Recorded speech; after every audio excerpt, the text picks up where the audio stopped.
माँ चाहे तो बालक को संत बना दे, माँ चाहे तो बच्चे को डॉक्टर बना दे, और माँ चाहे तो बच्चे को चोर बना दे, डाकू बना दे, लुटेरा बना दे। हमारे जो गुड्डे गुड़िया रहे वो हमारी श्रीमद् भगवद गीता है। किशोरी जी, एक बात बताइए, जब आप मुरली बजा रही थी तो आप मुरली में कौन से नाम की फूंक मार रही थी? अब क्या स्मरण कर रही थी? अब क्या बोल रही थी? जब कोई जीव एक बार श्री राधा कहता है तो साक्षात कृष्ण छत्र लेकर खड़े हो जाते हैं। असल प्रेम वो है कि आपको जिस चीज से प्रसन्नता मिलती है वो मैं करूँ। अपने प्रेमी को प्रसन्न देखना असली प्रेम है, जो कि यहाँ है। वृंदावन तो देखिए वो आशिकों का शहर है, वो प्रेमियों का शहर है, जहाँ सवेरा सूरज से नहीं होता है बल्कि श्री बांके बिहारी के दीदार से होता है। मैं राधा वल्लभ की, राधा वल्लभ मेरे, मैं राधा वल्लभ की, राधा वल्लभ मेरे। नमस्कार, मैं हूं सुप्रिया और स्वागत है आपका हमारे एक और विशेष पॉडकास्ट में। हम पॉडकास्ट में आपको अलग अलग साधु संत कथावाचकों से मिलाते हैं और इसी कड़ी में आज हमारे साथ मौजूद हैं देवी नेहा सारस्वत जी। नेहा जी मशहूर कथावाचिका हैं, साथ ही साथ भजन गायिका भी और समाज सेविका भी। नेहा जी, आपका बहुत बहुत स्वागत है। जय श्री कृष्ण, जय श्री कृष्ण। आपसे कोई भी बात की जाए, किसी भी बात पे चर्चा की जाए, लेकिन सबसे पहले हम चाहेंगे आपकी मधुर वाणी में जो आप गाना सुनाती हैं, भजन सुनाती हैं, उस भजन से अगर शुरुआत हो जाएगी तो इस पॉडकास्ट का आनंद ही अलग होगा। अभी 2 दिन पहले हमने महादेव का एक बहुत सुंदर सा भजन रिलीज किया है, तो मैं 2 पंक्तियां उसी के सुनाती हूँ। सुंदरतर पिनाकधर हर, सुंदरतर पिनाकधर हर, गंगाधर गज चर्मांबरधर, गंगाधर गज चर्मांबरधर, चंद्रचूड़ शिव शंकर पार्वती, रमणाननघे नमो नमो, चंद्रचूड़ शिव शंकर पार्वती, रमणाननघे नमो नमो, रमणाननघे नमो नमो। बहुत ही सुंदर, इतनी सुरीली आवाज़ है आपकी। हमने बहुत सारे भजन सुने हुए हैं और इसी कड़ी में आपका एक और नया भजन आया है। अगर इसको देखना चाहें तो कहाँ देख सकते हैं? हमारे यूट्यूब चैनल पे। अच्छा। अब शुरुआत करते हैं आपकी यात्रा से। आपकी कम उम्र है, युवा कहें हम आपको तो वो ज़्यादा बेहतर है, और इतनी कम उम्र में इतनी सारी भागवत आपने कर ली हैं, इतने सारे भजन आपने गा लिए हैं। तो सबसे पहले यही सवाल रहेगा कि एक युवा का धर्म के प्रति आ जाना और इतनी ही कम उम्र में इतना सारा प्रचार प्रसार कर देना धर्म के माध्यम से, तो ये यात्रा कहाँ से शुरू हुई?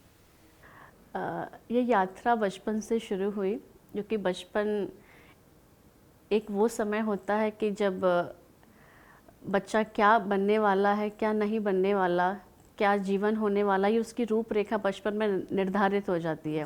वो एक कहावत है ना हमारे यहाँ की, पालने में ही लालन के पाँव दिख जाते हैं। तो बचपन से ही मेरे दादाजी ने हम लोगों को, मैं और मेरी साथ में जो बहन है देवी निधि जी, तो हम दोनों जब बहुत छोटे थे तो मेरे दादाजी हमें श्रीमद् भगवद गीता के श्लोक याद कराते थे। और जब हम श्लोक पढ़ते थे, क्योंकि उस समय उम्र तो बहुत छोटी थी, तो मेरे दादाजी हमें लिटरली रटाया करते थे, क्योंकि हमें संस्कृत पढ़ना नहीं आता था उस समय। मैं फर्स्ट में पढ़ती थी, दीदी 3rd क्लास में थी उस समय जब हमने यात्रा शुरू करी। तो मेरे दादाजी हमें ऐसे रटाया करते थे श्लोक को, लेकिन हमें इतनी जल्दी से वो श्लोक याद हो जाते थे जैसे लगता था कि ये श्लोक तो हमने पहले पढ़ रखा है। अच्छा। तो वो पूर्व जन्म के कुछ ऐसे संस्कार और दादाजी के संस्कार, माता पिता का सहयोग, घर का वातावरण, उस सबका जीवन में इतना प्रभाव रहा, सुंदर प्रभाव रहा कि हम नेहा निधि से कब देवी नेहा निधि बन गए ये पता ही नहीं चला। तो परिवार का अहम योगदान रहा, क्योंकि मुझे ऐसा लगता है कि घर का जैसा माहौल होगा, और हमारे तो वेदांत दर्शन में भी आता है कि बच्चे की जो प्रथम गुरु होती है वो उसकी माँ होती है। जी। माँ चाहे तो बालक को भक्त बना दे, माँ चाहे तो बालक को संत बना दे, माँ चाहे तो बच्चे को डॉक्टर बना दे, और माँ चाहे तो बच्चे को चोर बना दे, डाकू बना दे, लुटेरा बना दे। इसलिए माँ के संस्कारों पर बहुत निर्भर करता है। तो मैंने हमेशा अपने घर में भक्ति में माहौल देखा, मम्मी को देखा संतों के लिए भोजन बनाते हुए, संतों की सेवा करते हुए, पापा को देखा संतों की सेवा करते हुए, और बचपन से हमारे घर पर संतों का आना जाना लगा रहा। तो संतों की दिव्य कृपा का ये परिणाम है कि आज हम यहाँ बैठे हैं। जी, लेकिन यहाँ ये सवाल आता है कि बालपन बहुत ही ज़्यादा ऐसा नटखट वाला रहता है, अलग अलग मन करता है खेलने कूदने का। हम जब स्कूल जाते हैं तो अलग अलग हमें लोग मिलते हैं, अलग अलग दोस्त मिलते हैं, तो कभी ऐसा मन विचलित नहीं हुआ कि नहीं मुझे ये नहीं करना, और जो मेरी फ्रेंड्स हैं, जो सहेलियाँ हैं, उनके साथ हमें घूमना फिरना है या उनके जैसा बनना है? सुप्रिया जी, यू वॉन्ट बिलीव, मुझे याद नहीं बचपन में मैं और दीदी कभी गुड्डी गुड़ियों से खेले हैं। अच्छा। हमारा जो बचपन था वो बहुत अलग था। मुझे लगता है जितनी मस्ती हम लोग अब कर लेते हैं बड़े होके, उतनी मस्ती शायद उस समय नहीं थी, क्योंकि बहुत अनुशासित होके हमें रखा गया। क्योंकि अनुशासन जीवन में नहीं होता तो शायद हम आज इस मुकाम पर नहीं होते। तो हमारा बड़ा ही रूटीन निर्धारित होता था कि ये स्कूल जाएंगे, स्कूल से आके फिर ये लोग अपना स्कूल का काम करेंगे, उसके बाद ये गीता जी का अध्ययन करेंगे, और एवरी वीकेंड मेरे दादाजी हमें सत्संग में लेके जाते थे।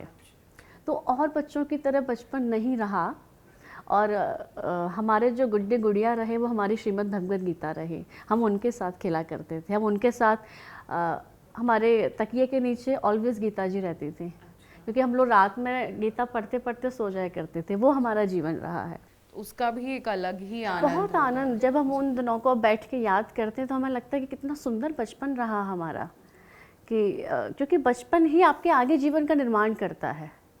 जैसे आपकी बहन भी आपके साथ कथा बताती हैं, कथा सुनाती हैं, और आपको युगल जोड़ी बोला जाता है, तो दोनों बहनों का एक साथ कथा सुनाना ये कैसे तैयार हुआ और ये कैसे स्टेज तक पहुंचा? हम दोनों ने शुरुआत एक साथ की। पहले दिन से हम लोग साथ में सत्संग गए, साथ में अध्ययन किया। जबकि दीदी मुझसे बड़ी हैं, लेकिन शुरुआत हमारी साथ में रही, सब कुछ हमने साथ में किया। और मुझे लगता है कि भारत में हम दोनों ही थे जो ये कॉन्सेप्ट लेकर आए कि व्यासपीठ पर दो लोग एक साथ कथा कर रहे हैं। तो वो बहुत अनोखा कॉन्सेप्ट था, लोगों को बहुत पसंद आया, क्योंकि लोगों ने अक्सर व्यासपीठ पर एक वक्ता को देखा था, लेकिन यहाँ दो दो वक्ता देखने को मिलते थे, तो लोगों के लिए कुछ अलग था। और फिर बचपन से हम लोग साथ में रहे, साथ में सारी चीज़ें रही, तो आपस में अंडरस्टैंडिंग, आपस में चीज़ें, एक जो कोऑर्डिनेशन होता है वो बहुत अच्छा था हमारा। अच्छा, तो इस यहाँ एक और सवाल आता है कि देखिए भागवत भक्ता बहुत सारे हैं, बहुत भागवत और बड़े बड़े नामचीन भागवत, और आप तो ब्रजवासी हैं, वृंदावन से आती हैं, वहाँ तो एक से एक भागवत भक्ता है। तो कभी ऐसा नहीं लगा, या जो भी भक्त जन सुनने आते हैं, ऐसा नहीं लगा कि अरे इतने बड़े बड़े भागवत भक्ता हैं, वो सुनाते हैं, कौन हमें सुनेगा या कौन आएगा, ऐसा कभी कुछ महसूस हुआ? मुझे सबसे अच्छी खूबी खुद की ये लगी, क्योंकि मेरे दादाजी ने ना बचपन में एक बात कही थी कि जब मंच पर बैठते हो ना तो ये समझो तुम्हें सब कुछ आता है। अच्छा। और किसी को कुछ नहीं आता, क्योंकि जब तक आपके अंदर कॉन्फिडेंस नहीं होगा आप इतने सारे लोगों को लीड नहीं कर पाएंगे। क्योंकि कथा में कोई 10, 20, 100, 50 लोग नहीं होते, हज़ारों की संख्या होती है, हज़ारों की भीड़ होती है। तो बचपन से हमें वो सिखाया गया था कि आप किसी से कम नहीं हैं। मेरे दादा ने हमें हमेशा ये बात कही कि आप जो हैं, जैसे हैं, जितना आता है आपको बहुत अच्छा आता है, और आपका एक ही उद्देश्य है कि इस नाम को आगे बढ़ाना है। तो हमने कभी ये नहीं सोचा कि वो कथावाचक या ये हमारी अपनी खुद की एक जर्नी रही, और हमारा एक ही उद्देश्य रहा है शुरू से कि ज़्यादा से ज़्यादा लोगों को कथा की ओर लेकर आएँ, ज़्यादा से ज़्यादा लोगों को कृष्ण की ओर लेकर आएँ। And you won't believe Supriya ji, हमें ऐसे ऐसे क्षेत्रों पर, ऐसी ऐसी जगह पर कथा कहने का मौका मिला जहाँ लोग जानते तक नहीं थे कथा क्या होती है। आदिवासी क्षेत्रों में हम लोग कथा करने के लिए गए। 3 दिन तो हमें लोगों को ये समझाने में लगा था कि कथा क्या होती है। चौथे दिन से लोग ऐसे रमे कि वो कहाँ दिन निकल गए पता नहीं चला। तो ऐसे ऐसे क्षेत्रों पर बड़ा अच्छा लगता है कि हम ऐसी ऐसी जगह जा पा रहे हैं, लोगों को बता पा रहे हैं, लोगों को कथा से जोड़ पा रहे हैं। ये प्रभु की विशेष कृपा है कि उन्होंने ये सुंदर सेवा हमें प्रदान करी। तो ये बहुत सुंदर लगता है कि, और विशेष कृपा हमें लगती है परमात्मा ने, क्योंकि हमें परमात्मा ने सेवा के लिए चुना। अच्छा, आप बहुत सारे भजन भी गाती हैं, तो सबसे पहले तो मेरा यही सवाल है, क्या वो भजन सारे आप ही लिखती हैं? Most of the bhajans. अभी आपका जैसे एक भजन बहुत वायरल है, वैसे तो बहुत सारे भजन वायरल है, मैं राधा वल्लभ की राधा वल्लभ मेरे, बहुत ही सुंदर भजन है। अगर आप वो थोड़ा सा सुना के बताएं, क्योंकि वो मेरा फेवरेट है। ज़रूर ज़रूर ज़रूर, उस भजन को लोगों ने बड़ा प्यार दिया। मैं राधा वल्लभ की राधा वल्लभ मेरे, मैं राधा वल्लभ की राधा वल्लभ मेरे, मैं राधा वल्लभ की राधा वल्लभ मेरे, मैं राधा वल्लभ की राधा वल्लभ मेरे, हो मैं राधा वल्लभ की राधा वल्लभ मेरे, तुम सदा सदा से मेरे राधा वल्लभ मेरे, तुम सदा सदा से मेरे राधा वल्लभ मेरे, हम सदा सदा से तेरे राधा वल्लभ मेरे, हो मैं राधा वल्लभ की राधा वल्लभ मेरे। बहुत ही सुंदर आवाज़ है आपकी। और दो लाइन हैं जो आजकल सबको मोह ले रही है कि मैं राधा वल्लभ की राधा वल्लभ मेरे।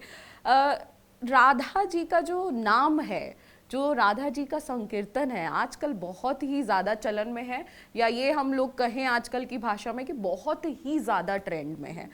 तो एकदम से ऐसा क्या हुआ कि राधा जी का नाम सब जपने लगे और राधा जी का नाम हर जगह फैलता गया? देखिए, राधा, सबसे पहले तो हम ये जानें राधा तत्व क्या है, क्योंकि श्री किशोरी जी, श्री राधा रानी भगवान श्री कृष्ण की आह्लादिनी शक्ति है। और राधा नाम की इतनी विशेष महिमा है, जब कोई जीव एक बार कृष्ण कहता है तो सारे देवी देवता छत्र लेकर खड़े हो जाते हैं उसकी रक्षा के लिए, उसकी सुरक्षा के लिए। लेकिन जब कोई जीव एक बार श्री राधा कहता है तो साक्षात कृष्ण छत्र लेकर खड़े हो जाते हैं। इतनी शक्ति है इस नाम में। राधा का मतलब क्या है? जो हमारे जीवन में कृष्ण नाम की धारा बहा दे, वो राधा है।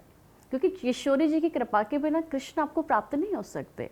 किशोरी जी भगवान की आह्लादिनी शक्ति हैं। अगर कृष्ण शक्तिमान है तो किशोरी जी शक्ति हैं। अगर कृष्ण मिश्री है तो किशोरी जी मिठास है। ये दोनों एक दूसरे के पूरक है। अगर राधा और कृष्ण के प्रेम का अगर वर्णन किया जाए तो किन शब्दों का आप उपयोग करना चाहेंगे? किशोरी जी और भगवान के प्रेम का वर्णन कोई कर नहीं सकता, क्योंकि ना तो इस वाणी में सामर्थ्य है और ना ही हमारे पास वो शब्द है।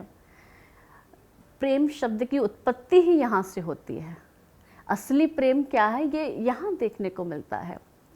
किशोरी जी सोचती है कि मैं ऐसा क्या करूं कि मेरे प्रियतम प्रसन्न हो जाएं, गोविंद को सुख मिले। और गोविंद सोचते हैं कि मैं ऐसा क्या करूं कि श्री जी को सुख मिले। बहुत अद्भुत प्रेम। एक छोटा सा प्रसंग मैं आपको सुनाती हूँ।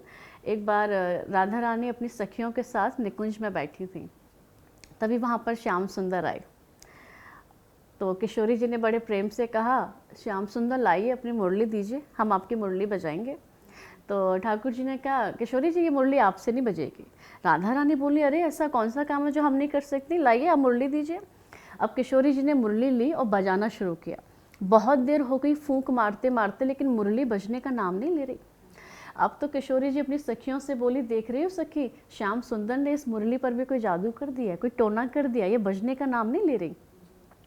तभी किशोरी जी की एक बहुत प्यारी सखी ललता सखी, तो ललता सखी ने कहा, किशोरी जी एक बात बताइए, जब आप मुरली बजा रही थी तो आप मुरली में कौन से नाम की फूंक मार रही थी, आप क्या स्मरण कर रही थी, आप क्या बोल रही थी?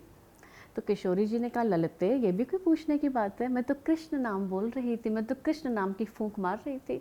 तो ललिता जी ने कहा, किशोरी जी यही कारण है कि ये मुरली बजने का नाम नहीं ले रही, क्योंकि इस मुरली को कृष्ण सुनने की आदत नहीं है, इस मुरली को राधा सुनने की आदत है। जब कृष्ण मुरली बजाते हैं तो उसमें आपके नाम की फूंक मारते हैं। जब राधा नाम की फूंक इस मुरली में जाती है तो ये मुरली बजने लगती है। किशोरी जी के नेत्रों से अश्रुपात हो गया कि गोविंद इतना प्रेम, तो इन दोनों का जो प्रेम है ना, उसका कोई वर्णन नहीं कर सकता। जी बहुत सारे, लेकिन अब बहुत सारी किंवदंतियाँ इन्हें कहेंगे कि कहा जाता है कि श्रीमद् भागवत कथा में कहीं भी लेकिन राधा नाम नहीं मिलता, ऐसा क्यों है? भागवत के जो हमारे आदरणीय सुखदेव जी महाराज हैं, सुखदेव जी महाराज श्री राधा रानी को अपना गुरु मानते हैं, और हमारे शास्त्रों में कहा जाता है गुरुदेव का नाम मुख से नहीं लेना चाहिए।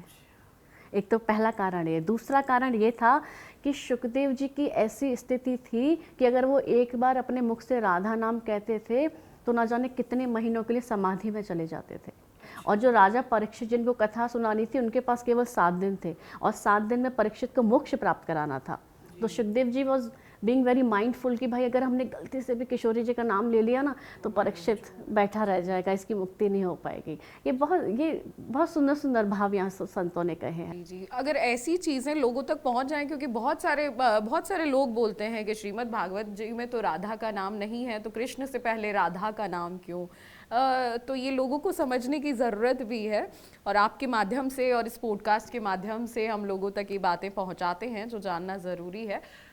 एक प्रश्न हम यहाँ पूछना चाहेंगे कि वृंदावन में राधा नाम संकीर्तन तो हो ही रहा है, और वो राधा नाम पूरे विश्व भर में भी फैल रहा है, लेकिन अगर हम बांके बिहारी मंदिर की बात करें तो जैसे कि मैं भी ब्रजवासी हूँ तो मुझे पता है कि बांके बिहारी मंदिर की महिमा क्या है, लेकिन बांके बिहारी मंदिर में जो बांके बिहारी का स्वरूप है उसका वर्णन कैसे हो और उसके बारे में लोग कैसे जानें?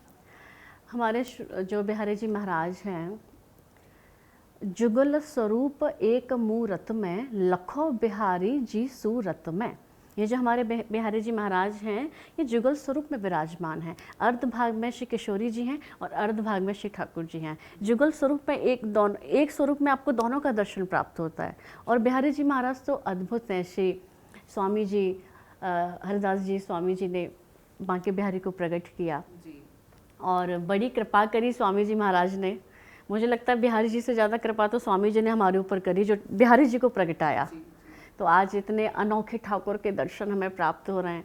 और मैं हमेशा एक बात कहती हूँ कि जिसने श्री बांके बिहारी के नेत्रों की शरारत नहीं देखी, क्योंकि बहुत नटखट हैं, जिसने श्री बांके बिहारी के नेत्रों की शरारत नहीं देखी, वो लाख कहे पर उसने मोहब्बत नहीं देखी, उसने प्रेम नहीं देखा। क्योंकि बिहारी जी के नेत्रों से करुणा का प्रागट्य हुआ है, बिहारी जी के नेत्रों से प्रेम का प्रागट्य हुआ है।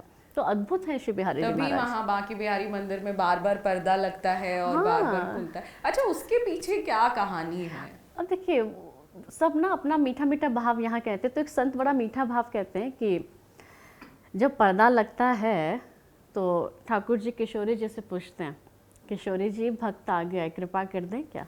जब किशोरी जी कहती है हाँ हाँ प्रभु करो ना, तो तब जाके पर्दा खुलता है। श्री बिहारी जी महाराज हम सबको दर्शन देते हैं। तो इसके पीछे और दूसरा एक बात आती है यहाँ पे कि बहुत पुराने समय में हमने अपने दादी बाबा से सुनी है ये बात कि कोई राजस्थान की महिला थी, तो उसके साथ बिहारी जी के नैन लड़ गए। नैनों में बातें हो गई और हमारे बिहारी जी महाराज यहाँ से उसके साथ चल दिए। हाँ, राजस्थान चले गए। तो फिर तब से वो प्रथा जैसे तैसे बिहारी जी को मनाकर वापस लाया गया।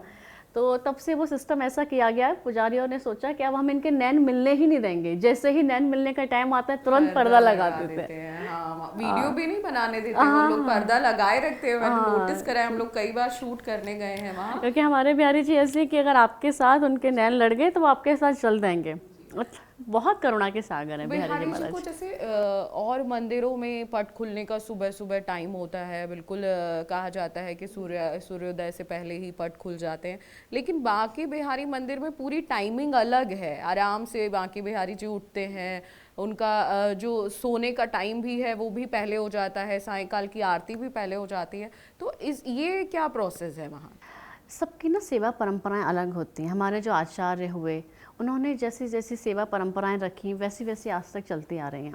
और दूसरा, हमारे बिहारी जी महाराज ना यहाँ बाल स्वरूप में हैं, तो यहाँ बिहारी जी की मंगला नहीं होती। साल में सिर्फ एक ही बार मंगला होती है, जन्माष्टमी के दिन। तो बिहारी जी के सब कुछ अन्य मंदिरों की अपेक्षा यहाँ थोड़ा अलग होता है। जैसे और ठाकुर पूरे महीना भर झूला में विराजते हैं, हमारे बिहारी जी केवल हरियाली तीज के दिन ही झूला पर बैठेंगे। और ठाकुरों के आपको नित्य प्रति चरण दर्शन प्राप्त होते हैं, लेकिन हमारे बिहारी जी के आपको अक्षय तृतीया पर ही चरण दर्शन प्राप्त होंगे। जी। और ठाकुर 15-20 दिन बंगले में बैठते हैं, लेकिन हमारे बिहारी जी 2.5 महीने बंगले में रहते हैं। तो यहाँ सब कुछ बड़ा विशेष है। स्वामी जी के बड़े लाड़ के ठाकुर हैं ये, बहुत प्यार के ठाकुर हैं ये। तो ऐसा मैंने सुना था कि बिहारी जी के मंगला इसलिए भी नहीं होती कि एक बार क्योंकि घंटी बजा के ठाकुर जी को जगाते हैं, तो जैसे ही स्वामी जी ने घंटी बजा कर ठाकुर जी को जगाया तो ठाकुर जी डर गए एकदम, क्योंकि बाल रूप में है। तो तब से स्वामी जी ने कहा ठीक है भैया, हम आपको जल्दी नहीं उठाएंगे, आपका जब मन करे तब आप उठो। तो हमारे बिहारी जी आराम से, क्योंकि रात को निधिवन जाते हैं रास करने के लिए, 4 बजे लौट कर आते हैं, फिर थक जाते हैं, इसलिए बिहारी जी को आराम से उठाते हैं, आराम से सेवा करते हैं। तो हमारे लाड प्यार की सेवा है बेसिकली। अभी जैसे आपने निधिवन का नाम लिया, निधिवन की भी बड़ी रोचक कथा है।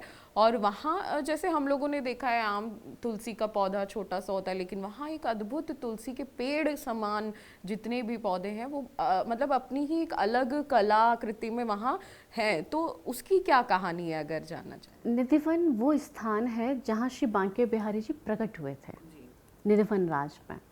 स्वामी जी महाराज निधिवन में रहते थे, और यहाँ कुंजों में जो आज हम दर्शन कर रहे हैं वृक्षों का, तो इन्हीं वृक्षों में स्वामी जी महाराज को प्रिया प्रियतम का दर्शन होता था। तो एक दिन उनके सभी शिष्यों ने कहा, गुरुवर आप यहाँ खड़े होकर क्या निहारते हैं, क्या दर्शन करते हैं, आप क्या बाह विवल होके, हम पर भी कृपा करो, हमें भी वो दर्शन कराओ। तो स्वामी जी ने कहा ठीक है, शाम को आ जाना। जैसे सब शाम को गई तो देखा वहाँ तो साक्षात प्रिया प्रियतम विराजमान थे और श्री बांके बिहारी के रूप में प्रकट हो गए। तो निधिवन राज हमारे श्री बिहारी जी महाराज का प्रागट्य स्थल है, और कहा जाता है कि आज भी निधिवन राज में श्री ठाकुर जी रास करते हैं, नित्य प्रति रास होता है, और आसपास रहने वाले लोगों ने घुंघरुओं की आवाज़ें भी सुनी हैं। जी जी जी, वो प्रत्यक्ष है, इसलिए वहाँ शाम के टाइम पट बंद हो जाते हाँ, हैं, जाने नहीं क्योंकि एक दिया। मर्यादा है। हाँ जी, हाँ जी। जैसे हम बांके बिहारी मंदिर जाते हैं, दर्शन करते हैं, सब जानते थे कि गोवर्धन की परिक्रमा लगाई जाती है, और कहा जाता है कि गोवर्धन की परिक्रमा अगर लगाएं तो सारी मनोकामना पूर्ण होती है। लेकिन वृंदावन की भी परिक्रमा लगाई जाती है, और बहुत कम लोग ये जानते हैं कि गोवर्धन ही नहीं, वृंदावन की भी परिक्रमा है। तो वृंदावन की परिक्रमा लगाने का क्या महत्व है, और क्यों वृंदावन की परिक्रमा लगाई जाती है? देखिए, पहली बात, वृंदावन कोई साधारण जगह नहीं है। वृंदावन को हम साधारण स्थान नहीं कह सकते। वृंदावन श्री ठाकुर जी का अपना घर है। एक बार भगवान ने तीर्थराज प्रयाग को तीर्थों का राजा बना दिया जी। तो ये जो प्रयागराज हैं ये सभी तीर्थों से कर लेते थे, टैक्स लेते थे, और सभी तीर्थ इनको कर देते थे, लेकिन वृंदावन नहीं देता था। तो एक बार तीर्थराज प्रयाग भगवान के पास पहुँचे और भगवान से शिकायत करने लगे कि प्रभु आपने मुझे तीर्थों का राजा तो बना दिया, लेकिन ये जो आपका छोटा सा वृंदावन है ये मुझे कर नहीं देता, ये मुझे टैक्स नहीं देता। तो भगवान ने कहा, बेटा जी हमने आपको तीर्थों का राजा बनाया है, अपने घर का राजा नहीं बनाया है। वृंदावन हमारा घर है। वृंदावन की अपनी विशेष महिमा है, जैसे गोवर्धन की अपनी विशेष महिमा है। और कलयुग में 2 प्रत्यक्ष देवता हैं, गोवर्धन महाराज गिरिराज जी हमारे, और तिरुपति बालाजी। भागवत में भी वर्णन आता है कि प्रत्यक्ष देवता हैं। यहाँ की मान्यता है कि यहाँ परिक्रमा लोग अपनी मनोसिद्धि के लिए, अपनी कामना के लिए, अपने सबके अपने अलग अलग भाव हैं इन सब चीज़ों को लेकर। लेकिन सबसे पहली परिक्रमा हमारे श्री ठाकुर जी ने अपने समस्त ब्रजवासियों के साथ गोवर्धन की लगाई थी। तब से परंपरा चली आ रही। फिर लोग वृंदावन की परिक्रमा देना भी शुरू कर दिया। ब्रजमंडल 84 को ब्रजमंडल की परिक्रमा भी लोगों ने शुरू कर दी। जी जी, तो वही वृंदावन एक अद्भुत चीज़ है अपने, उसमें मतलब उसका वर्णन ही नहीं किया जा सकता। वृंदावन तो देखिए वो आशिकों का शहर है, वो प्रेमियों का शहर है, जहाँ सवेरा सूरज से नहीं होता है बल्कि श्री बांके बिहारी के दीदार से होता है। जी बिल्कुल। जब ब्रजवासियों को श्री बिहारी जी महाराज का दीदार हो जाता है तो लगता है वृंदावन में सवेरा हो गया। हमारी गुड मॉर्निंग श्री बिहारी जी महाराज के दर्शन से होती है। जी बिल्कुल, तभी इतनी अद्भुत छटा है और इतना अद्भुत रूप है कि देश से ही नहीं विदेशों से भी वृंदावन पहुंचते हैं लोग, बांके बिहारी के दर्शन करते हैं। देवी जी आपसे यहाँ ये प्रश्न पूछूंगी मैं, आप कथा भागवत करती हैं, कृष्ण जी राधा जी के बारे में वर्णन बताती हैं, बहुत ही एक मनमोहक उनका पूरा एक स्टोरी है जो आप भी सुनाती हैं। लेकिन आजकल के ज़माने में आप देख ही रही हैं शादियाँ नहीं टिकती, जैसे प्रेम संबंध जो होते हैं, बॉयफ्रेंड गर्लफ्रेंड होते हैं, वो नहीं टिक पाते।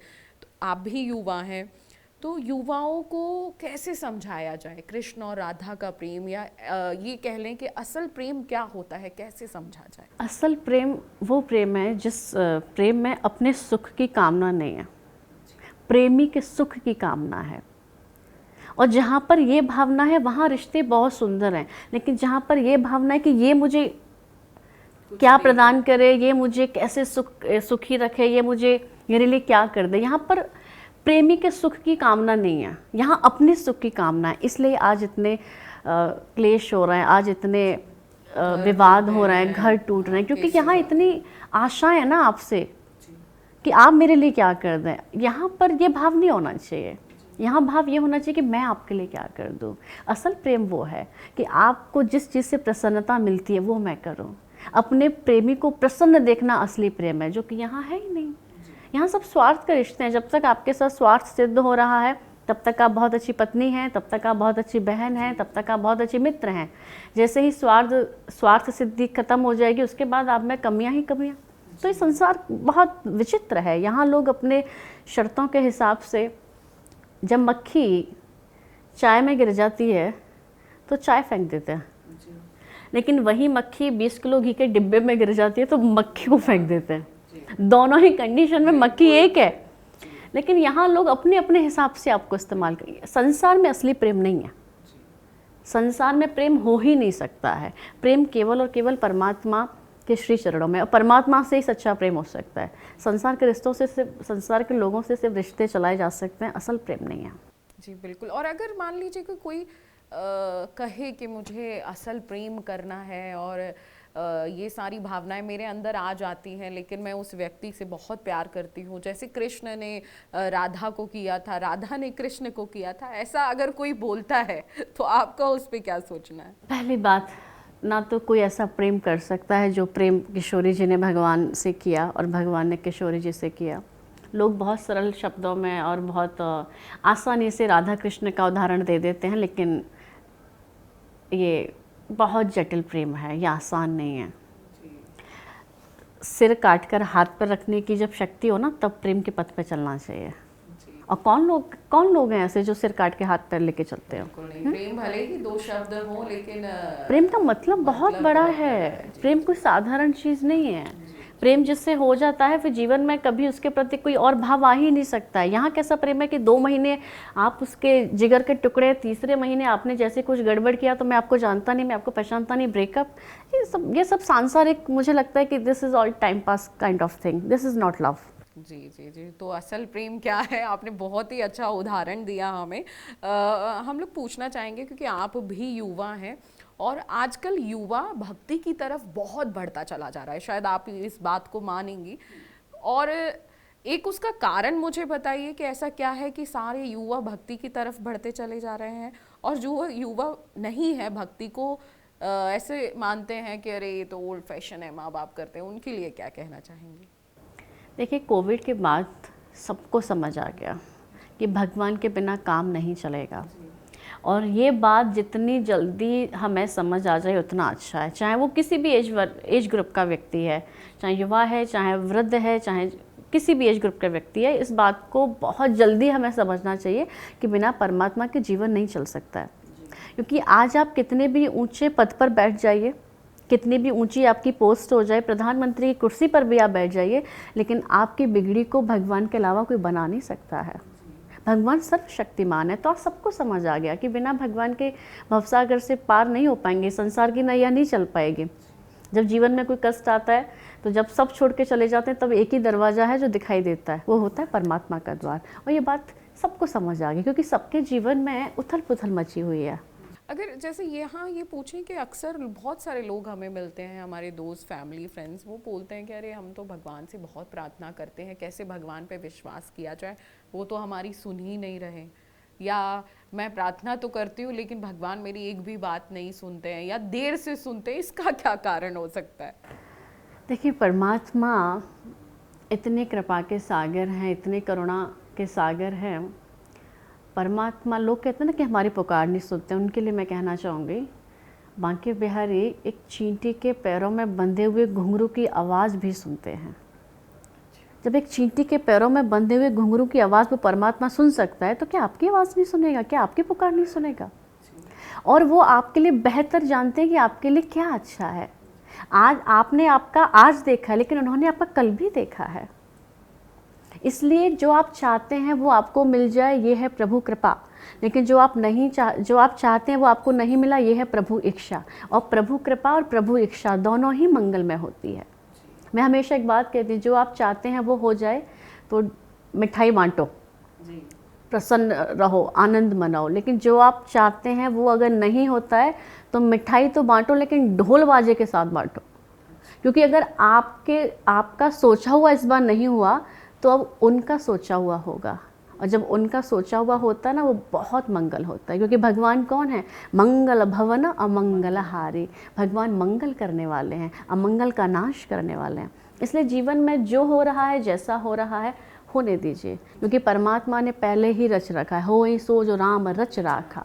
होना वही है जो परमात्मा ने रच रखा है। आपके हाथ में सिर्फ कर्म करना है, फल परमात्मा के हाथ में है। और वो जो करते हैं बहुत सुंदर करते हैं। लेटर ऑन हमें पता लग भी जाता है। बस हमें कर्म करना और विश्वास रखना है कि भगवान सुनेंगे ही। तो जो भी नास्तिक लोग हैं जो भगवान का बोलते हैं कि हमारी नहीं सुनते, तो एक बार ट्राई कीजिए आप भी। भगवान सबकी सुनते हैं, बस आपको विश्वास रखना चाहिए, जो कि हमेशा से कहा भी जाता है। आप भागवत करती हैं, आप साथ में, बहन के साथ में भी आपकी कई भागवतें हुई हैं। आजकल का एक ट्रेंड है कि भागवत में प्रश्न उत्तर पूछे जाते हैं, आपके प्रश्नों के सवाल दिए जाते हैं। तो आपके पास ऐसे कैसे कैसे सवाल आते हैं जो पब्लिक आपसे पूछना चाहती है? और देखिए, मैं ये प्रश्न आपसे इसलिए पूछ रही हूँ क्योंकि कहीं ना कहीं आप अभी युवा हैं, छोटी उम्र की हैं। सामने जो भागवत सुनते हैं वो मम्मी होती हैं, किसी की माँ होती हैं, बड़े एज की होती हैं। अपने बच्चे पे वो विश्वास नहीं करती, चाहे वो कितना भी उन्हें समझा ले। लेकिन आप स्टेज पे बैठी हैं तो आपकी ज़रूर बात मानेंगी। तो कैसे कैसे प्रश्न आते हैं आपके पास? अब देखिए, हर प्रकार की ऑडियंस होती है, जिसमें बहुत से लोग ऐसे आते हैं जिन्हें भगवान को प्राप्त करना है, जो भगवान को प्राप्त करना चाहते हैं। बहुत से अपने संसार के उलझनों में हैं, बहुत से घर गृहस्थी के उलझन में, बहुत से बच्चों के उलझन में हैं। तो हर प्रकार के लोग आते हैं और कथा में हर एक समस्या का समाधान है। चाहे वो सांसारिक समस्या है, चाहे वो सामाजिक समस्या है, चाहे वो आध्यात्मिक कोई बात है, कथा में हर समस्या का समाधान आपको मिलेगा। श्रीमद् भगवद गीता एक ऐसा ग्रंथ है, दुनिया की कैसी भी समस्या आपकी क्यों ना सही, हर प्रश्न का उत्तर है। तो कथा में आने के बाद लोगों का यही रहता है कि उनको एक स्पष्टीकरण मिलता है, उनको एक स्पष्ट पिक्चर मिलती है। और फिर व्यासपीठ का अपना एक विशेष महत्व है। लोग व्यासपीठ की बातों को सुनते हैं, मानते हैं, श्रद्धा रखते हैं, आस्था रखते हैं। हमारे यहाँ सबसे बड़ी पीठ है व्यासपीठ। तो हर प्रकार के श्रोता देखने को मिलते हैं। तो ये बहुत ही अच्छा सा एक्सपीरियंस भी होता है कि हमें डिफरेंट काइंड के लोग मिलते हैं।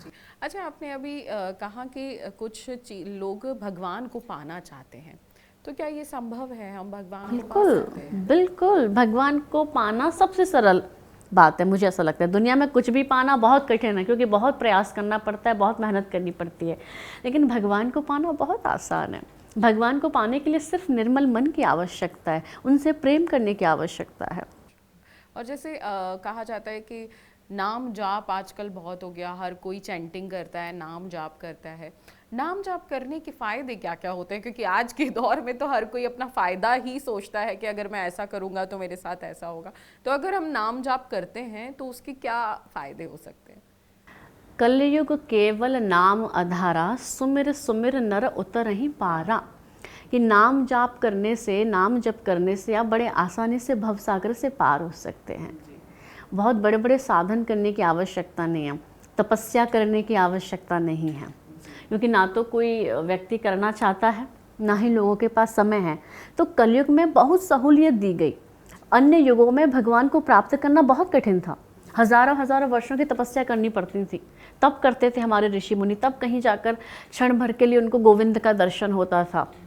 जन्म जन्म मुनि जतन कराही, अंत राम कहीं आवत नाही। रामचरितमानस में बाबा लिखते हैं कि हजारों वर्षों तक हमारे संत जन तपस्या करते थे, तब जाकर क्षण भर के लिए गोविंद उनकी समाधि में आते थे। लेकिन कलयुग में भक्तमान में वर्णन आता है कि और जुगनते कमल नयन, कलयुग बहुत कृपा करे।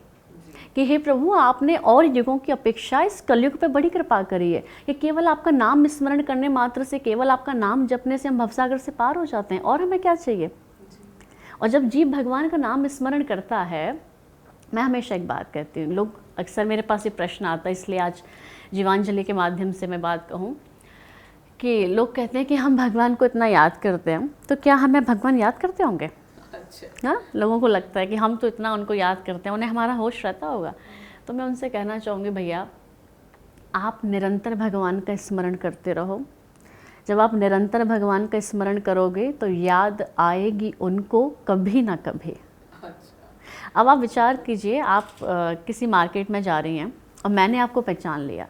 अब मैं पीछे से आवाज़ लगानी, सुप्रिया जी, सुप्रिया जी। आपने एक बार इग्नोर किया, 2 बार इग्नोर किया, तीसरी बार भी इग्नोर किया कि कौन है, कौन बुला रहा है। लेकिन जब मैं लगातार कहूँगी सुप्रिया जी रुकिए, सुप्रिया, तो आप पीछे मुड़ के देखेंगी, अच्छा है कौन। अच्छा, बिल्कुल है ना? सही उदाहरण है। जी जी। तो उसी प्रकार जब हम लगातार भगवान का नाम पुकारते हैं, लगातार भगवान का नाम स्मरण करते हैं, तो हमारे भगवान को भी मुड़कर देखना पड़ता है कि आखिर में ये है कौन जो इतने भाव के साथ मुझे पुकार रहा है।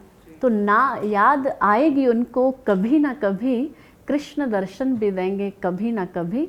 बस ऐसा विश्वास मन में जगाते चलो, कृष्ण गोविंद गोपाल गाते। बहुत ही सुंदर, बहुत ही सुंदर। हमने बहुत सारे सवाल आपसे कर लिए हैं। आज के लिए आपने हमें समय दिया और इतनी कम समय में और बहुत सारी बातें छोटी छोटी बता दी, उसके लिए आपका बहुत बहुत धन्यवाद। देखिए, धर्म के मार्ग पर हम चलेंगे तो भगवान भी हमारे साथ हाथ पकड़कर चलेंगे और हमें हर उस स्थान पर पहुंचाएंगे जहां हम जाना चाहते हैं। यही पॉडकास्ट करने का हमारा ध्येय है और जीवांजलि के माध्यम से हम धर्म के रास्ते पे सबको ले जाना चाहते हैं। इसलिए आपको छोटी छोटी बातें और बहुत ही सरल तरीके से बताते हैं। आज के लिए इतना ही। हम आगे नए पॉडकास्ट में आपको नए व्यक्ति के साथ मिलेंगे। तब तक के लिए धन्यवाद।